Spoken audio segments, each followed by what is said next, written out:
Hey guys, welcome back to Year of the Zodiac. Episode 8. 8? 8. Insane. Crazy. I'm Ken's. I'm that nerd Allison. And welcome to our Spicy Book Nook. So, here we go. Part 2 of Book 2. Mm-hmm. We are at the part where they're starting to do room searches in Darcy's room now. Yep. So they already did the room searches for Tori, and now we're in with Darcy. We know that they have hidden everything. They're good with that. Yep. They buried it with the help of Geraldine. So we are where they start going through theirs. Yep. So something big that I took away from this chapter is I think Diego's bad. He actually plays a big part in this chapter because so they go through Darcy's room, they find nothing. They start going through Diego's room and they pull out a chest. That's like seems like it's handmade. It's really pretty, decorative. And Lance pulls it out and he holds it, and Diego starts getting super pissed off, like starts actually raging at a teacher, and you can kind of see his power come out a little bit. So he's like, "Don't touch that, you asshole, it belongs to mi abuela." Diego roared. Orion ignored him, smashing the box against the wall full force. So he destroys it because I think it's got a lock on it. Yeah, I think it does have a lock on it. And Diego's stuff kind of goes flying. And But then what an asshole, Orion. it was really shitty. Like, why? Well, because We know why.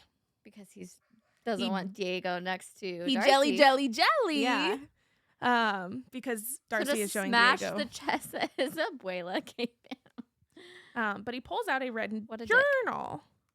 And Orion starts reading the journal. Yeah. And Orion says, "Oh, good. It's in English." I was like, "You dick." So he keeps reading through it, and it's kind of some embarrassing stuff. I think I may have my first friend. I think I'm becoming attracted to someone in the Pegasus order. The way she glides through the sky, leaving trails of glitter in her wake. Or maybe it's the way that the glitter remains in those alluring eyes of hers, even in Fae form. Oh, poor Diego. So he starts getting picked on a little bit, and Francesca is like, "Lance, stop," because they're all with them. Yeah. And Darcy actually makes him stop. She actually attacks him. Mm-hmm. And Orion is like happy about it, of course, because he's a sadistic man. And then he bit her. And he finally extracted his fangs, but his mouth lingered on my neck a second longer than was appropriate. His lips pressed against the bite for what could only have been a millisecond, but I felt it in every corner of my being, like the ground had just dropped away beneath my feet. So, like, she just fought him. And it kind of turned And him it on. kind of turned So then he bit her. turned kind of sexual Yeah. in the middle of the hallway. With other people around. And he says, "You have detention with me on don't Saturday. forget you have detention with me." And then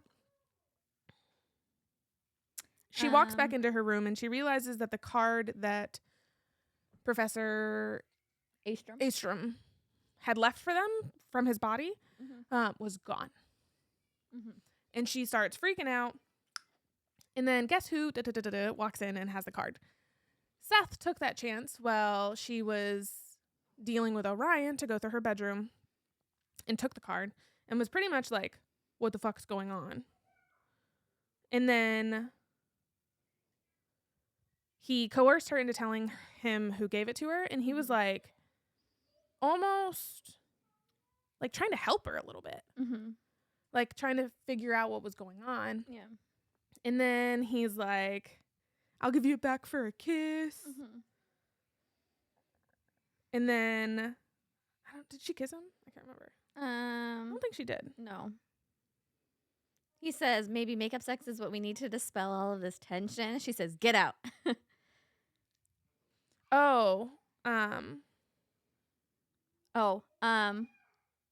He says, "You live in my house, babe. That makes you a part of my pack. I'm your alpha."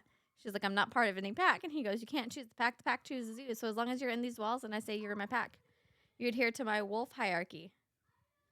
Alpha says, "How?" You ask, "How loud?" And then Seth leaves. She does get the card back, right?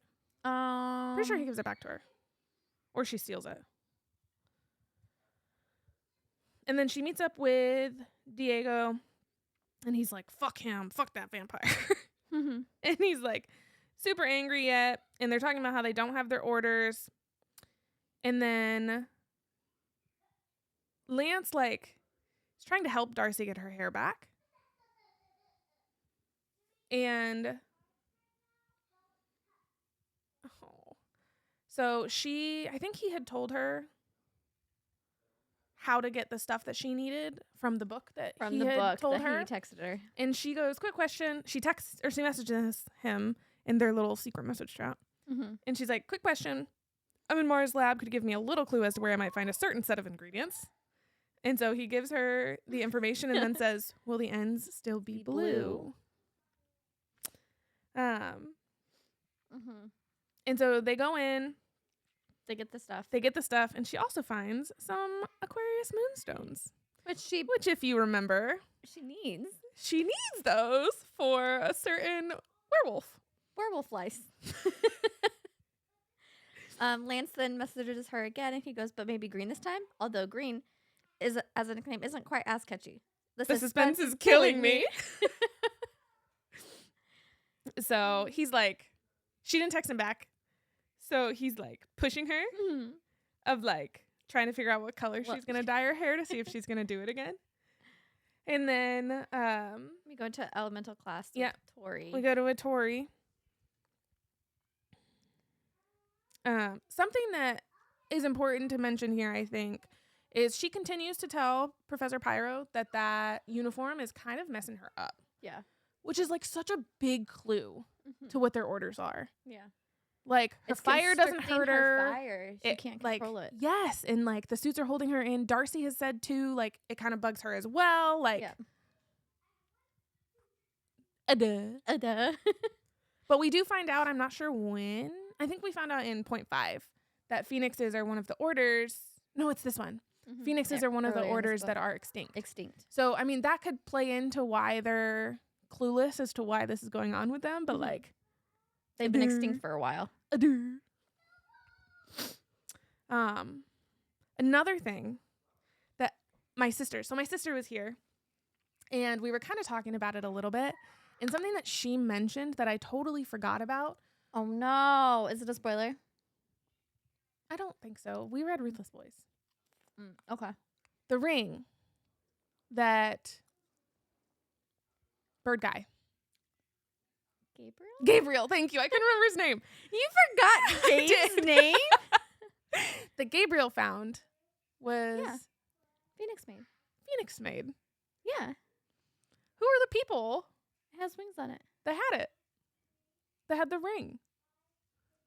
That he found in the cave. What do you mean? Who were they? Phoenixes. Were they his grandparents? No. Or great-grandparents? No. There was some lineage. No. They had to be. No. Have to. No. Yes? I promise they weren't. You're wrong. I'm not wrong. I read the... It's not like you've read this before. I've read the series. I know where he got it from because he goes there again. Yes, it was Phoenix Maid. Yes. I totally forgot. Totally blanked. And what did that ring do? Okay, for the people that didn't read Ruthless It protected him from coercion? Coercion. Yeah. Interesting. From like dark magic coercion. Dark coercion. Interesting. So maybe the twins are protected from dark coercion just normally. Weird. It comes into play a bunch. Okay, anyway.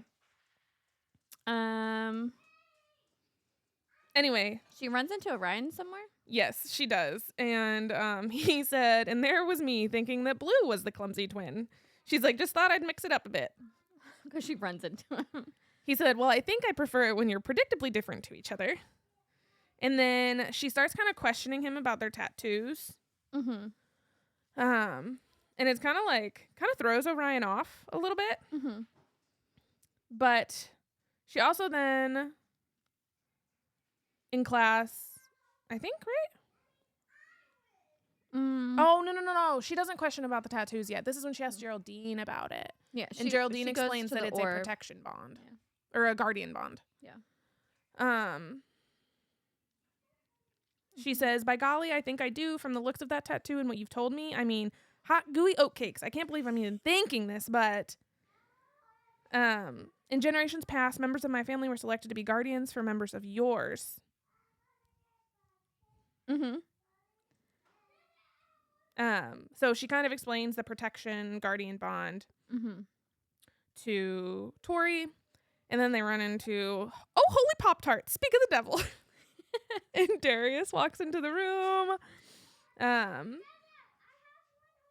my God.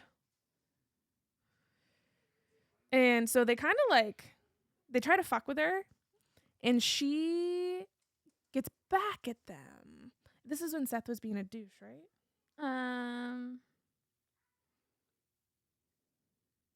Or no, they just walk over and they're just being assholes. Yeah, Max is like, perhaps we weren't clear enough the other night at the dance. Maybe you should take your leave before things escalate. Escalate, Darcy demands. How could they possibly escalate? And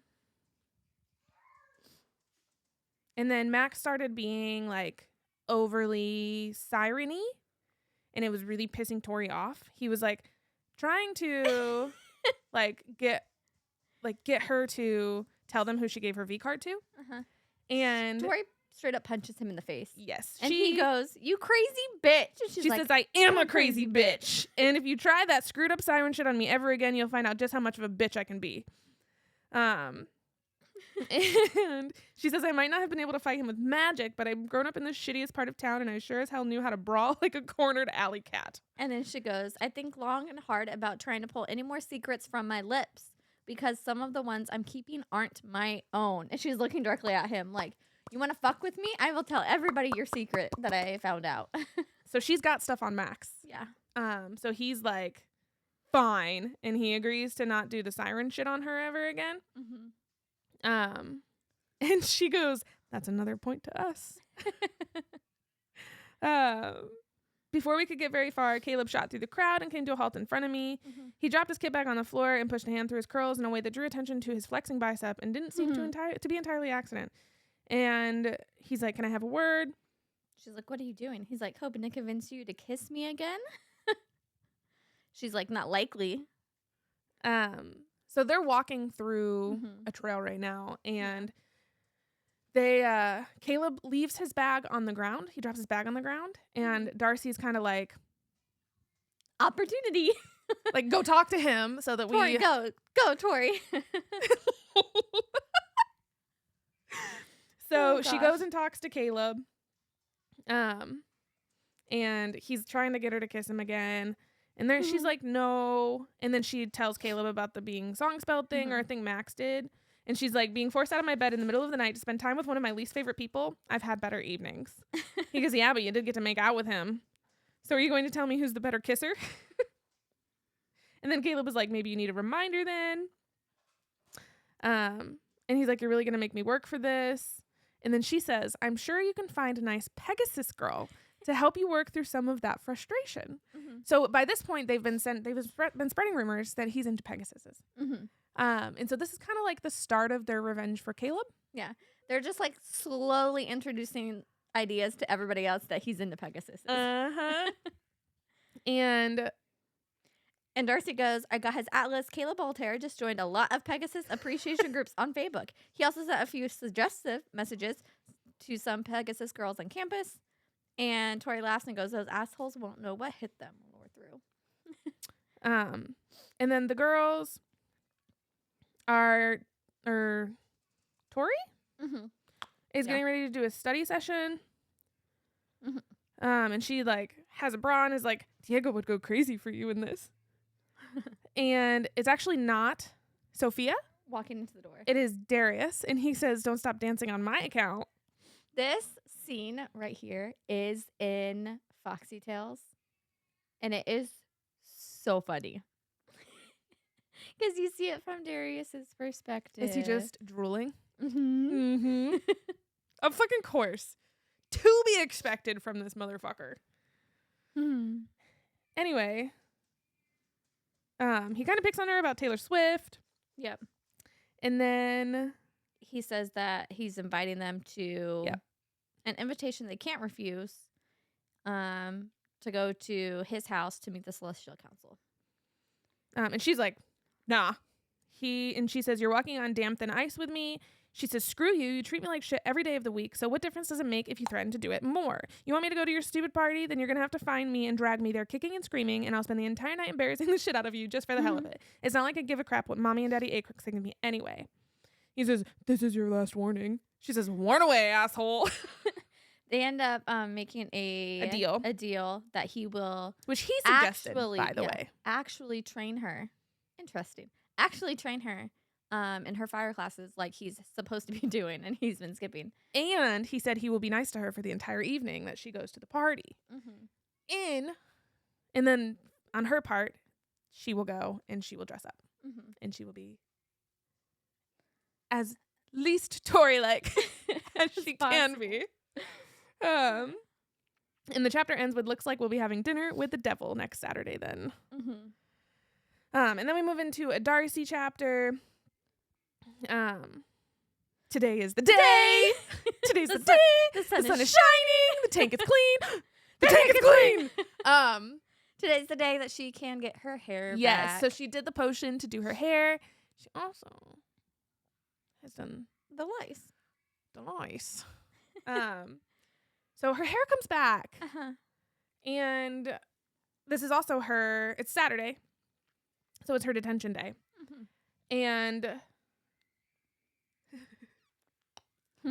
so it's her detention day. Her hair comes back. It's longer than before they cut it. All black. All black. Right? So she looks exactly like Tori now. like her sister. So she goes to the cafeteria to try to get to detention early because she's overachiever, and she walks in and nobody's in sight. No heirs are there, and the couch is deserted. So she's like, I can sit here, right? There's nothing wrong with me sitting here. They're not even gonna know. So this clumsy girl drops her coffee on their chair. Couch. Yeah. And so instead of getting rid of the evidence, she keeps the coffee cup in her hand and goes to sit at a different table. Oh, Darcy. They're not gonna know it was me. Anyway, so and then Seth drops into the chair and then goes, what the fuck? And someone spilled coffee on my seat. She's like, haha, sucker. So and then Caleb says, I thought your sister was the one joining us in detention. He thinks she's Tori. She goes, I'm not Tori. So he goes over to her and she's like, he leaned in close to my neck, shifting my hair away so he could gain access to my throat. His lips brushed gently over my skin, and I jerked away in horror. I'm not Tori, I blurted, pushing him back and lurching out of my seat in the same movement. And does he always touch my sister so freaking intimately? Interesting. He's like, is this supposed to be a joke? And then Seth goes, who helped you? She says, I helped myself. I can read a library book, Seth. It's not rocket science. And then his gaze goes to the coffee cup in her hand, and he goes, hey, guys, it looks like the Vega was trying out the throne this morning. And then Max is like, did you sit on my couch? She was like, you don't own it. Another interesting thing is Max says, so apologize. Max whispered close to my ear, but he didn't use his siren powers against me. Tori's threat rings true. Yeah. She's like, you're not using them on us. So, and then they're like trying to ask why she got detention. And Seth is like, ooh, secrets with Orion. You always did give him the fuck me eyes. Are you in trouble for trying to spread your legs for a teacher? Guess the students aren't interested, so you had to look elsewhere. I'll make sure to ask him for all the details later. What a douche. And then Max says maybe that's why she's here, so Orion can spread them again. And like, they're just being mean. And they end up doing their well, Darius stood up for Orion. He says, back off. Orion wouldn't lay a hand on the daughter of the Savage King. He's got more class than that. And then they kind of pick on Darius after that.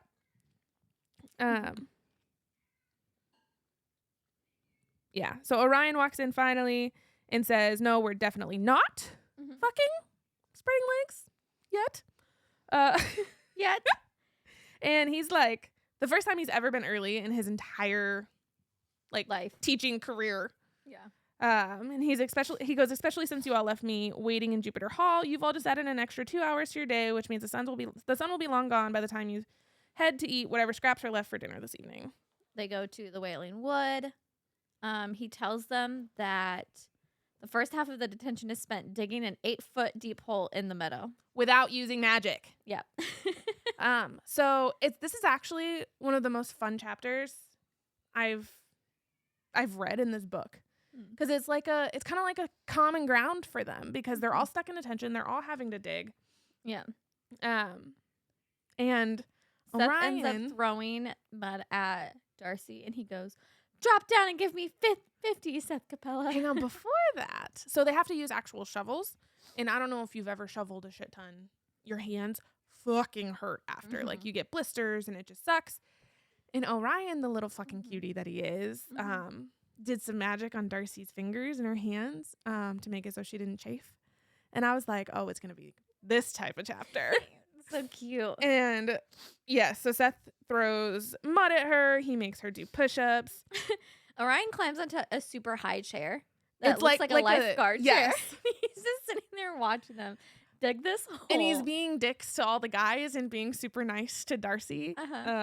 And he keeps pestering her. Well, he gives her a break first because she needs water. And he brings her over and he's like, "So have you decided on a color? I want an answer by sundown." And she's like, "Never going to happen. Professor Two Personalities."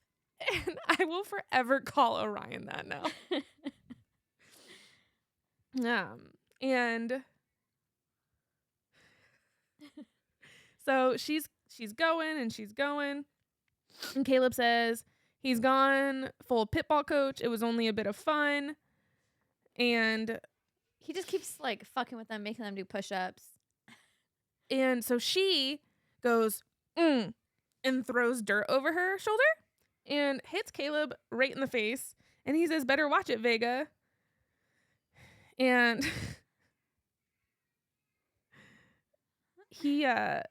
Seth starts singing. And Orion says, "Shut the fuck up. I'm trying to concentrate here." Seth says, "Watching porn again, sir?" Orion says, "Yeah, your mom's really improved since the last edition." And then Max says, "Do you know who is always watching porn?" "You," the other three guys say in unison. He's like, "No, washer." Yeah. And Darcy kind of like starts to involve herself in the conversation. And she's like, "I felt awkward." And Caleb like invited it and was like actually letting her join in on the jokes. On the talk, yeah. And it was like, "Oh, the sweeties. And so Darius starts joking with her. Yes! Like an equal. Just starts joking with her. It like just gives you a little glimpse into and if they would have been friends. Seth is watching it like, what the fuck is happening right now? They're not actively trying to kill each other. And then they're able to be done, and Caleb is able to use earth magic. And she says, "Although as I glanced between our group and thought about the way a couple of the errors had treated me like an actual human being a few times today, I wondered if it wasn't wasted after all." And because pretty much they dug the hole to dig it, Caleb filled it, and that was it. So done. She was like, maybe it wasn't a waste of time after all, because like they were starting to find common ground with each other. And then they go to... Hang on. Orion jumped up, catching hold of the tab, his shirt riding up as he did so, and giving me a glimpse of his tightened abs. My cheeks flushed hot, and desire unfurled in my belly. I noticed Seth's gaze lingering on him too, and was only mildly surprised to realize he clearly swung both ways. Seth does. I'm like, girl, you didn't know that already? They are going to Jupiter Hall. That's what Orion was jumping up on. Jupiter Hall to clean something on the roof. Yes. To clean up Griffin shit. Yeah, they pull them up there. It's like this thick gray substance that looks like cement. It's Griffin shit. And when it comes into contact with your skin, you get like hives. Weird. Interesting. Who has very sensitive skin? Allison. Who Max goes, "I'm not doing that. I've got sensitive skin." I'll get 10 times more of a rash than anyone else who touches that shit. My ears pricked up. Ooh, That sounds like that's something I I'd would love to see. So I'm pretty sure she puts them in her bag. She does. They are cleaning it up. She puts some in her bag to be used at a later time. And they're picking up Griffin shit, and then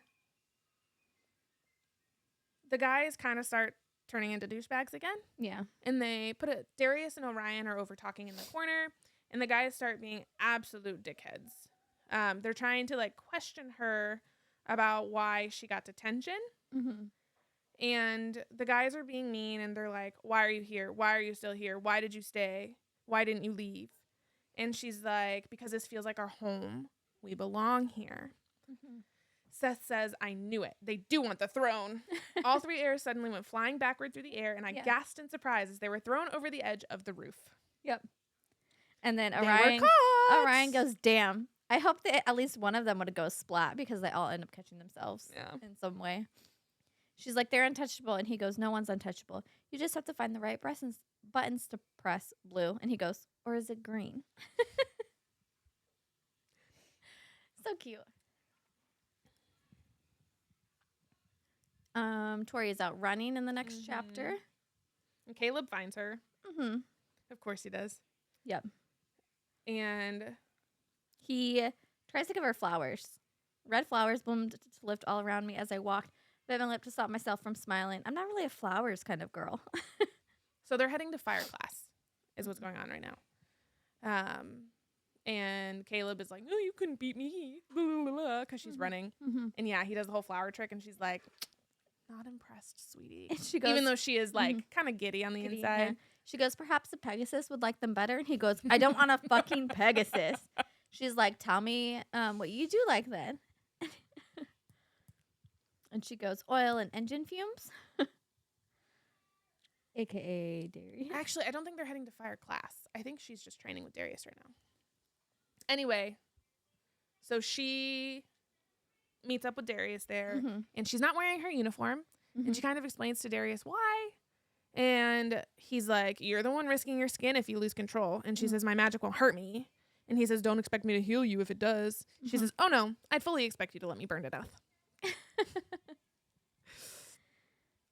So this is like actually pretty crazy because Darius is super powerful. We all know this. He's got super good control of his magic, and he's trying to help. He's actually helping Tori. What he's trying to do is he says, try to let me in. Yep. So they're trying to power share. So like if you've read Ruthless Boys, they power share a bunch in Ruthless Boys, and it's like very intimate, and you have to trust the other person. In order You're to essentially power letting your magic merge together. And so obviously Tori does not trust Darius. Yeah. So he kind of has to force her magic into it. And they actually make really, really good progress because that's the way that he's able to help her is because his magic is like kind of wrapping itself around hers and kind of force it to do what it wants, what she wants it to do. Yeah. And they're going and they're going and they're going. And Darius is like, it's okay if you're feeling a little tired. And she's like, no, I feel great. She's like, oh, no, I'm good. He's like, well, her magic is not draining because she's using fire. The fire that she's using is just replenishing her magic as she's using it. And he says, no, but I can feel my power waning. It's harder to lend magic than wielding it anyway. She says, oh, that explains it then. She said, so you managed to save your pirate gold from the fire? What fire? Huh? He goes, unfortunately not. I had to go home for more. He growls at her. She reaches out and snags a coin from his lap. You are not supposed to steal from a dragon. That's literally like a death sentence. And he growls at her. And she goes, did you just growl at me? And he goes, why do you insist on baiting me? And she's like, why do you make it so easy? So like the banter between them is like really awesome. And then it ends super sexual. Because again, sharing power is like intimate. And so it feels good. He's standing behind her to help guide the magic. And he tells her, like, make something you're familiar with. That's like, they're in the intricate stuff now. And so she makes a bike. What do we know about Darius? He's a bike guy. So she makes a bike, and she literally says, Because he asks if she can ride. She says, that's an understatement. If you really want to get rid of me, then just give me a bike and an open road and I'll be gone. He says, that's interesting. And he like, the way he's holding her, because she needs both hands to be able to manipulate her magic. So he's like holding her waist. His hands are kind of exploring. He's exploring her waistband. She says, I almost jerked out of his grip, but I knew that was what he wanted. He was winding me up, trying to get a rise out of me by abusing the situation. But he thought if he thought he could throw off my magic with his touch, two could play at that game. And she says, maybe I should try something bigger. His touch danced across the delicate skin beneath my waistband, sending a flood of heat to my core and making a sultry, amorous part of me ache for him to shift lower still, and I had to bite my tongue to distract myself from it. And she's like, I'm pretty sure I can handle more than you think. And so she is like... She's kind of like rubbing up against him and like... But she's also stealing his magic. And she can feel herself doing it. And like she's recognizing what's going on. And like Darius is like... She's draining him. And he's like, holy fuck. Like he's actually starting to realize how strong she is. And yes, she starts like grinding up on him and they almost kiss. And she's like, Darius, I breathe, biting down on my bottom lip. He says, leaning closer to me, our breath mingling as nothing more than a few millimeters separated our lips. And she goes, don't flatter yourself. And then walks away. She doesn't look back at all. She just walks away. And he says, I'll come and get your sister from your room at 6 on Saturday before the party. She goes, whatever you say. And then we move into a Darcy chapter. So they're in, I think that this is where. Astrology class. Yeah. So they take him to the Earth Observatory. And this is the first time they've had astrology class, right? And yes. And the teacher is obsessed with them. So kind of gloats about them. This is the chapter where they learn a lot about the 3 types of star bonds. So nebula allies, Elysian mates, and astral adversaries. Yeah. So the whole time, the teacher literally made them sit in the front. And they go over Elysian mates. We know what they are already, but I am going to read this excerpt. Elysian mates are the most unpredictable of all the star bonds. An Elysian mate is your absolute perfect match. Your other half, your soulmate, your twin flame, your one true love. It has many names, but in Solaria we call it this. It's a star bond to you. So your Elysian mate is a star bond to you somewhere in this world, and if you come into contact with each other, the Zodiac will draw you together like 2 ends of a rope bound to a turning wheel. And the more time you spend together, the more you will be pulled magnetically and inescapably toward one another. But the stars will test you. The longer you are in each other's company, the more volatile the universe will become. And if you pass all of the tests the stars throw at you, you will be presented with your divine moment. Your divine moment is the moment the fate between you and your Elysian mate is decided. You'll both be called under the night sky and be presented with the choice to seal your bond forevermore. If you choose to stay together, your love will be branded on you, forming a ring of silver around your irises. But if you choose to part, you will be star-crossed, and a black ring will form around your irises, making your love as doomed by the stars themselves. From that day forward, every celestial being in the universe will work against you, forcing you apart. If you've read Ruthless Boys. Every person will work against you. Oof. If you've read Ruthless Boys, you already understand this, obviously, with the Elysian mates in that book. But if you are just reading Zodiac Academy, you wouldn't really understand the connection between a lot of the characters that is already being seen and extremely obvious to people that know what it is. This is what it is. This is every time you're like, oh, they're mates. They're Elysian mates.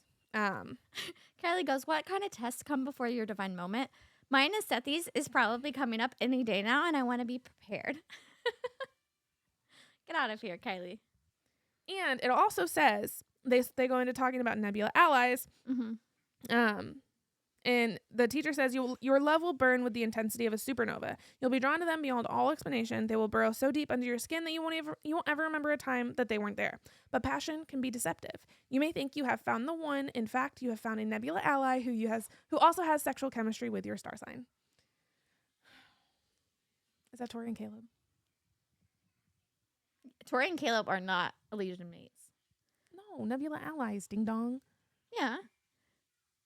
You said it like, oh, darn, they're not Elysian mates. No. Yeah. When I read this, because I know that I know that she's mates with Darius. Obvious. But Allies with Caleb. because that's literally. Guess who Darcy's ally ends up being? Max. No. No, not Seth. I hate him. No. He gets to be so good. He's there for her in a moment that's like really, really Stop. bad. Really, really bad. Don't change my opinion on him. Anyway. And then they also talk about astral adversaries. But when I read that. Intense hatred between both parties. So anyway, class ends and Darcy realizes that she forgot her atlas in the classroom. Mm-hmm. So she's like, go on, guys. I'll catch up to you later. Mm-hmm. And walks back to go get it by herself. When she walks in there, she comes into contact with a nymph. Barely fucking gets away. Mm-hmm. And Orion finds her. Yep. And he's like pissed. Like he goes in there, can't find the thing, and then comes back out and is like so fucking mad at her. He's like, do you think I follow you around campus for fun? I told you not to go anywhere alone, especially after dark. Mm-hmm. And then she's like, get off of me. He said, and then they start going to look for the nymph. And he calls her a kid, and he it kind of pisses does. her off. She goes, don't call me kid. she's This like, academy might make me wear a uniform like a high school student, but I'm 18 and I've looked after myself for most of my life anyway. You think it would have been any different back there if I had a friend with me? We're freshmen. We're not trained to fight nymphs. Orion's jaw ticked as he absorbed my words. Eventually, he nodded, his eyes moving to look up at the tower. A baying howl sounded in the distance, and he glanced over his shoulder. The hunt started. I should go with them. Be careful, Darcy whispered. He looked back at me with a frown, and something broken and desperate shone from his eyes for a moment. He blinked, and it was gone. Stop looking at me like that, he snarled, and I fought the urge to recoil from his terrifying tone. Like what? You know what? I'm your teacher. I know. Do you? Then stop looking at me like that. Ugh. And she goes, then stop looking back, Lance. This is like one of the most popular quotes and audios from the book is that right there. It's like, stop looking at me like that. Like what? And then it's like, well, then stop looking back, Lance. It's, my heart. And now we move into a Tori chapter. She's trying to start her revenge on Darius. Or she's like adding a little bit of fuel to the fire for Darius. So she goes to get coins out of the stuff that they buried. Mm-hmm. She runs into the dagger again. Mm-hmm. And doesn't she end up taking it with her? She does. Yeah. So she brings it out with them. Mm-hmm. And she gets like stuck in the middle of the wolves. Mm-hmm. And they chase her, and Seth, essentially the pack ends up fucking peeing on her. Yeah, all of them. Disgusting. I was like, ugh. Like, ew. Why? Gross. Anyway, so she ends up planting coins underneath, I forgot his name. What is his name? Hold on. Milton. One of the guys in like the, that's closer to Darius. What's the cow people? What the fuck is their Minotaur? He's a Minotaur. But his family, isn't he the one that has a lot of money and wants to keep him close to Darius? Yeah, he wants to stay close to Darius, yeah. I actually think I'm thinking of someone else. I'm thinking of the guy that Max had to deal with. That he made him come himself. Oh. No, it's not him. Different guy. Yeah. Anyway, so it's a closer one to Darius. Mm-hmm. It's the same guy that she fought for the naked pictures. Yes. No. So she plants some of Darius's coins under his pillow. And so she gets to class and they start class and they just move into that. She was successfully planted it, got out of the room. Nothing happened yet. They go to tarot class. And then they pull like a cards. And she places it on the table between us, like, yep, the mysterious words. I made a mistake, and now my time is up. The shadows has discovered me. This is what they got.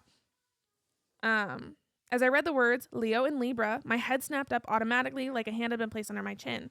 While they're in this class, they realize Leo and Libra, they're signs. So they're looking at the drawers in between the two signs. And so she goes over, and the little drawer between Leo and Libra resisted my first attempt, but as I opened it, I exerted a little magic, and it opened as it had recognized me.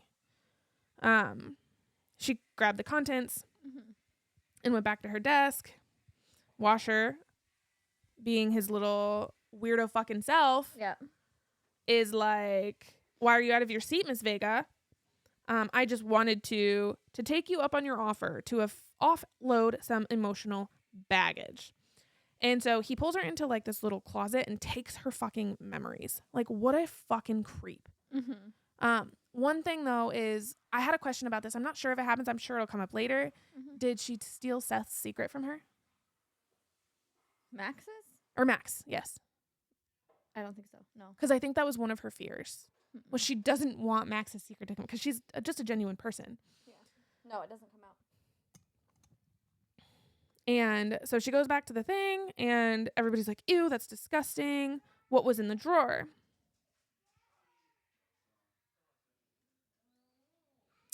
And it ended up being another card. From his deck. The Hierophant. Yep. And they're like, what does that mean?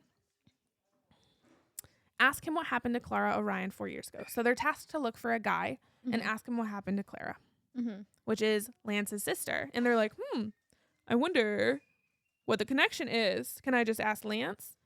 And they're like, you probably wouldn't tell me anything. Darcy's like, how are we supposed to track down some random guy from a picture alone? And Diego's like, maybe you shouldn't. Don't go on this search. You shouldn't do anything to look for anything. And they're like, well, it doesn't matter because we don't know who he is, and we don't have a hope of finding him unless he comes randomly, like, wandering through this room at any moment. Like, we're not going to find him at school. They go to their last class of the day. And then after their class, they have a little surprise for Caleb.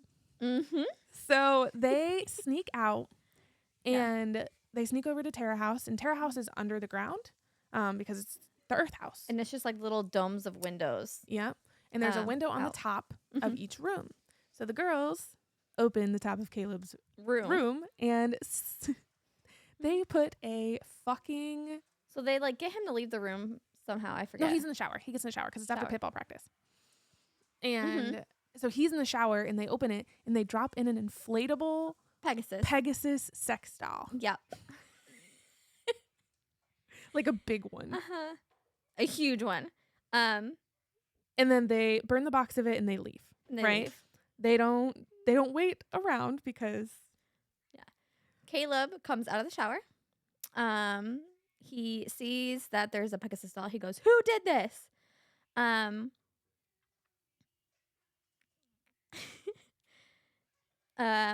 I rushed towards the rainbow-striped flying horse, complete with a gaping butthole, and I shoved it towards the door. Who did this? I was so angry that I kicked my door using my vampire strength, causing the wood to splinter around the lock, and the thing fell out into the hallway. Whoever the fuck who thinks this was a good idea had better come forward if you want your punishment to be something you survive. He's trying... Its glittering wings got caught on the other side of the door. I was face to face with a plastic monstrosity of its horsey mouth puckered into a willing O, waiting hopefully for someone to go to plow their dick into it. There's a crowd growing outside the hallway. He's cursing at this because he can't get it to come out. So he's like humping it out the door. Yeah, trying to like push it out the door. He's also and of course still it's in being a towel, recorded. and he's still in a towel. His towel falls. Yeah. So he is naked and humping this Pegasus sex doll out of the door. Yeah. Anyway, it's being recorded, and they put it on Facebook. He also, I shoved it again a few more times, snarling with rage as I failed to get it through the door. I cried out, losing the plot and sinking my fangs into the plastic monstrosity as I gave up on trying to force it outside and resorted to just destroying it. So it looked like he had finished whatever he was doing and bit the Pegasus. And it was all recorded.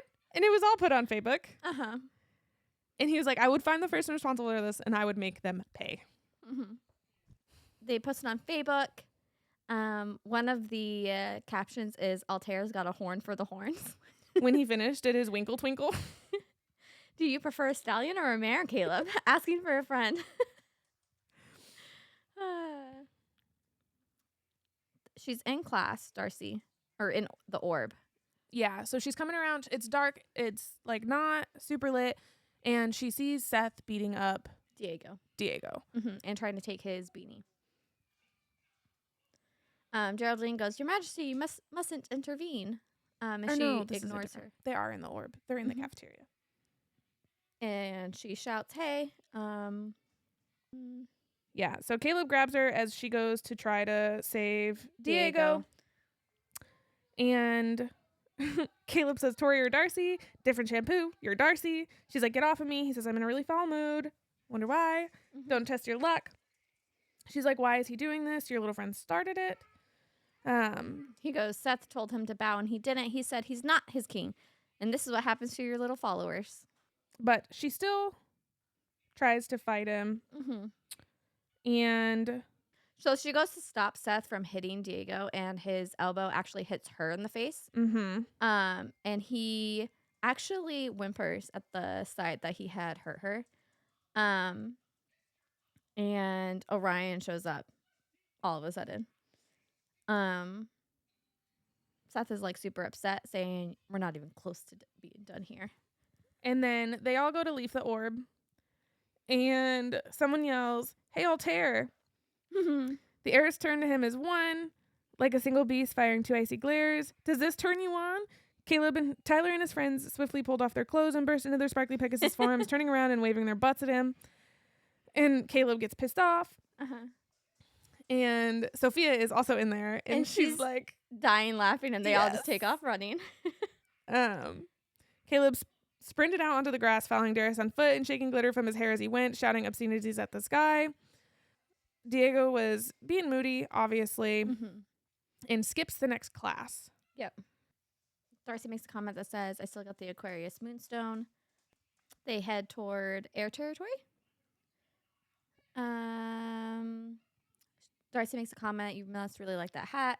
Diego goes, well, mi abuela knitted it for me before she ... And then Tori's like, you can't let them get you down.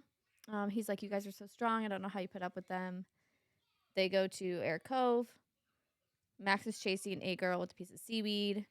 I think it's the start of water class, maybe? I don't even know. I'm not sure. But Seth comes over and heals Darcy. Yeah. And she's like, I don't want this to happen. He's like, my fight was with Diego Fae to Fae. And plus, I have to fucking... And then he, like, leaves. And then Kylie is like, why were you talking to her? And so later, she's, like, trying to sneak into Seth's room to plant the lice. And so she's waiting outside his room. And then as soon as she, like, realizes that she's got a little, like, leeway into... Or she goes into the common room, and they come down and start having sex with his pack. Just in the common room. Yeah. While no one is there. So she sneaks away and tries to go into his room thinking that he's going to be occupied for a while. And then they end up coming into his room, and she gets stuck in his closet. And so she's like sitting there while they're having sex. And then they all go to move into the shower. And she's like, this is my choice. I got to get out. So she gets to the door, and then Seth realizes that she's there because he had come out of there. He's like, what the fuck are you doing in my room? He's like, so you let yourself in? She's like, I came to thank you for healing me earlier, so you let yourself in. You didn't answer when I knocked and the door was open. And then he essentially tells her that he made her a part of his pack. So he, like, can't really be mean to her. And he's like, you need to serve me so that we can complete the bond and I can make you the lowly omega you're supposed to be. And she's like, no. Never. That will not happen. And he's like, I can't stop this. I'm an alpha, and you see all of this going on in here. And he's like, just one night. That's all it takes. Then I can forget about you. You'll just be a bottom-feeding omega. She's like, there's just one problem with that, Seth. What? he asked breathlessly. I yanked his hair so hard, his neck whipped back, and he yelped like a beaten dog. A few hairs came loose, which is what she needs to make the lice. Yeah. She's like, I'd rather never have sex again in my entire life than screw you once. And then she leaves. With the hair. With his hair. And so he's like super depressed afterward and doesn't really want to do anything. And then he starts like getting into it with, I think it was 2 girls. Yeah. And well, because it's gonna drive him crazy if she doesn't willingly join the pack. Which is good. Good for him. Yeah. Good for her. So he starts, and then he starts like itching. And he's like, what the fuck? And then everybody realizes he has lice. This is the only one It's that I like. Well, werewolf. It kind of hurts my heart Yeah. a little bit, like this revenge on him, but I fucking hate him. And he's like, heart. Everybody goes, I can't get fleas. I can't get fleas. And they all leave him alone. It's not true. I'm your And alpha. he's like, come back. I said weakly, a whimper leaving my throat as they abandoned me. A hollowness filled my chest as the quiet rang out and the door swung slowly shut. I can't be alone. I hate being alone. I threw my head back and howled, the mournful sound filling up my room and reaching out into air tower. But not a single one of my pack replied. No, don't say it. His backstory? No. Oh, no. About being alone. Yeah. That's why this part, you're just like, once you hear his backstory, you're like, oh, God. It makes me sad. I will say that's the only part of the torture that I was pretty upset about. And then we move into a Tori chapter. This is where they're heading to the party to meet the Celestial Council. And she's like, I'm not wearing what he sent me. And puts on her own dress. And I think Darcy does too. I don't think they actually wear the dresses that they sent for them. And Darius is like, oh, you look better. And he's like being a super gentleman. And then Darcy's like, Orion ran into me. Yeah, a text saying, I ran into Orion. We're going to go see him over here. And then they're like, she's like weirded out that he's being nice to her. And she's like, don't worry, you'll be back to your usual self tomorrow. And then they get to the Celestial Council. They all get... Oh, also, as they're leaving, Milton says, oh, hey, man. And they're talking to Darius. And he has a brand new watch that Tori had sent him on his wrist. A brand new expensive watch that Milton cannot afford normally, that she gave to him from like an anonymous person that he is now wearing. And Darius is like, where do you get the money for this super expensive watch? Like, the amount of money that somebody could have stolen from him in the gold in his room. But he doesn't say anything about it, and they then leave. Yep. And they get there and they get introduced. Lionel comes down, Mother comes down, and she goes, holy fake tits. Talking about Darius's mom. And then they pronounce the Celestial Heirs. And the mom is like super weird. They introduce Lance, and then they introduce the twins. And the girls are like, it's Tori and Darcy, actually. And the moment was a test of our mettle, and I refused to be intimidated into submission. Daddy Acrix raised a brow at my tone, and I could feel Darius glaring at me, but I simply held his eye. Those are the names we grew up with, and were rather fond of them. Mortal names, Lionel asked, his lip twisting, like he found that amusing or disgusting, hard to say which. Nonsense. The Las Vega twins can't go by any names other than those given to them by the king. Well, I hear the king was a bit of a whack job, so perhaps it's better not to live by the way he did things. But if you like the idea of addressing us by those names, then why don't I call you Barry, and we'll see how you like it. And he just like, he kind of laughed. Yeah. And like, it was Darius just like a oh no, weird situation. His mom laughs, trying to break the tension. Yeah. Yeah. And he's like, Tori and Darcy it is then. And Mommy Acrix pulls Orion like she usually does, and they go away, and then they go up to have a meeting. And they get introduced to all of the other heirs' parents, and you can kind of see like the difference between the way the heirs act with them versus their parents, and like which parents are like genuine. So Tori knows about Max's parents, so she gets to see him interact with his dad, and that's actually really sweet. And then you see obviously Lionel and Darius, and it's just fucking weird. And then Seth with his mom. You meet Seth's mom and Caleb's mom. Seth's mom is an asshole. Yeah. And she's the only one that actually got straight down to the point. She's like, have you given much thought to your claim? They're like, we really haven't given it much consideration. It doesn't even seem real. We have no plans to storm in here and seat ourselves on the throne. And they say, I imagine you'd have a little trouble doing that even if you wanted to. Well, we don't want to. We just want to see out our time at the academy, learn how to use our magic, and claim our inheritance of the financial variety. You can keep your empty throne. Just like that, Melinda asked, arching a brow. Just like that, I agreed, and Darcy nodded firmly. Perfect. Then this meeting has come to a natural conclusion. We should go and join the party. And then Caleb moved close to her, tips brushing along her arm. Well, that was fun, wasn't it? Shall we go and find something to drink? That sounds like a good idea to me. Yeah. And that is how part 2 is going to end, right before we get into the thick of it. Right before the actual ball. Yeah, I'm actually pretty excited to see how they actually interact with people and see how they get, like, they're going to get drunk. It's going to happen. Are you sure? Don't fuck with me. Something's going to happen, right? There's going to be something big that happens. We're getting to the end of the book. There is a scene at the very end of this book between Darcy and Lance, and it is so good. Well, I know that they have to, like, they're teetering on the edge of such sexual frustration that it's going to just come out soon. With that, stop looking at me that way, stop looking back. That's the start of them both realizing that they both want something, and they are both holding back, and they're like, well, you stop looking at me like that. And like, well, you stop looking at me like that. No. So cute. I'm sure we'll get to see a little bit more of like that relationship start to flourish in hidden times because he is a teacher. My order for the boys has not changed. Lance is still on top. Caleb, then Darius. I don't think it changes this. I don't think it changed for me this book. I think book 3, The Reckoning, is where the rankings started to change. Okay. I mean, you do see the revenge. Ugh. The revenge kind of changes your opinion just a little bit. Okay. You'll see. Okay. Well, I don't know. I think that there's a lot to come in this next part, and I'm going to be way more excited for the next part. So we will see you next time, guys. If you enjoyed this, like, subscribe, and have a good day. Bye. Bye. When you look my way, it gave me shivers.